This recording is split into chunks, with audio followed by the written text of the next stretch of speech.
Okay, so the last thing on the list for sleep, the P, is prepare.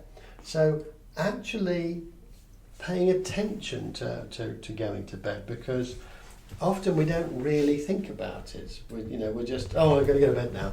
So things about your environment. So make sure that there's ventilation. So, if we're too hot, it's really difficult to sleep. If we're too cold, it's difficult to sleep. So make sure there's the right amount of ventilation. Make sure that you're as comfortable as you can be. The comfortable pillows and the bed's as comfortable as it can be. Make sure that you try and avoid any light pollution. With the curtains, you might need to look at changing those. Sound pollution. Things, things like having animals. So if we've got pets, and often people like to have pets on the bed, but then the pets are waking them up every few hours. So if you actually want to get a good sleep, put them in the kitchen and shut the door. And then, but Tiddles likes sleeping on the bed. Well, okay, don't complain about being tired then. So we have to sometimes make sacrifices, and it's looking at the things that we do, and actually, again, it's back to this Einstein thing about insanity. It's making changes that help us. So does it make my sleep better if Tiddles is on the bed waking me up every 2 hours? No. So do I want to carry on suffering for the rest of my life with poor sleep and then being anxious and frustrated and getting angry and all these other things that are impacted by poor sleep? Because we can't fix all the other things if the sleep pattern isn't fixed.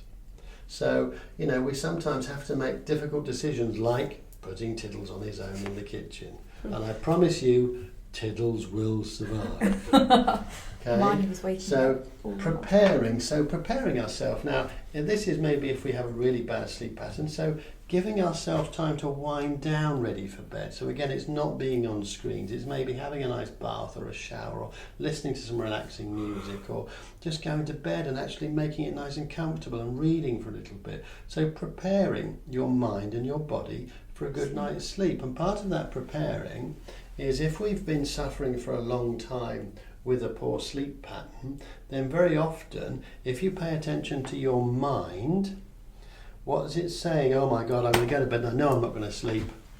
And what happens? We don't sleep very well. So start to change the way that you approach it mentally. Start to go, oh, well, I know that I might have been struggling in the past with sleep, but I know that my sleep's going to get better and better and better now because I'm making these changes, I'm staying off screens, I'm listening to this sleep track, I'm not eating late at night, I'm cutting out the alcohol or cutting down the alcohol, I'm not drinking caffeine at night. So I know that I'm going to start sleeping better. I'm looking forward to going to bed. I'm looking forward to having a good night's sleep. Actually talking to yourself positively about that, preparing your mind. Because there's a saying, whether you think you can or whether you think you can't, you're absolutely right. If you think you can't get a good night's sleep, then the chances are you're not going to get a good night's sleep. Whereas if you're prepared to say to yourself, I can get a good night's sleep, I will get a good night's sleep, I am a good sleeper, then it might not happen instantly overnight the first time that you say it. And what's really important when you're saying these things and thinking these things is you have to do it sincerely. If you're saying sarcastically out loud or in your head, oh yeah, I'm going to get a great night's sleep, then it's not going to cut it, it's not going to work. It has to be sincere, it's about the intention behind it. Does it make sense? Okay? Because when we're talking to ourselves, that's like it's these, I've never used one, but I've seen them advertised on telly. These things what's it called, the Amazon thing you talk to? Echo, that sort of thing. Now, what type of music do you hate, somebody? Rock music. You hate rock music.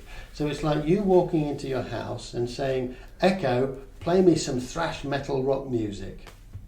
But you hate it. Why would you focus on something you hate? But that's what you're doing to your brain.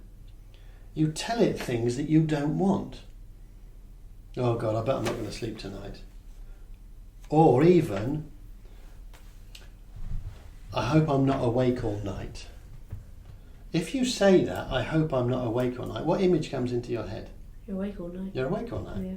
Now your brain doesn't respond to the words because your brain doesn't work in words, does it? What does it work in? Images. Yeah. So what image comes to mind is it comes to mind an image of you not sleeping. So I know what you meant by what you said, but when you say, I don't want to be awake all night, the only image your brain can come up with is you being awake all night. It doesn't process the negative statement. It just shows you an image, and that's like a sat-nav direction for your brain. That's like you saying to Echo, I don't want rock music. And what's it going to play? It's going to play rock music, which is not what you want. Does that make sense? Yes. So what would you do instead with your Echo thing? You would say, play me some, what do you like? I don't know really, I like all sorts. Justin Bieber. So play me some Justin Bieber, Echo. So you tell it what you want. So you've got to start doing the same with your brain. I'm looking forward to a lovely night's sleep.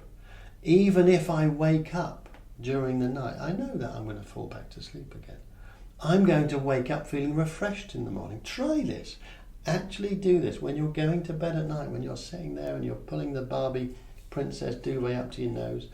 Just dare to say something positive in your mind about it. I'm really looking forward to this sleep. I'm going to wake up feeling good. I'm going to have a really refreshing sleep. And it might not be a miracle. It might not be a perfect sleep every night. But start to be grateful for what you're getting rather than irritable about what you're not getting. Does it make sense? Okay.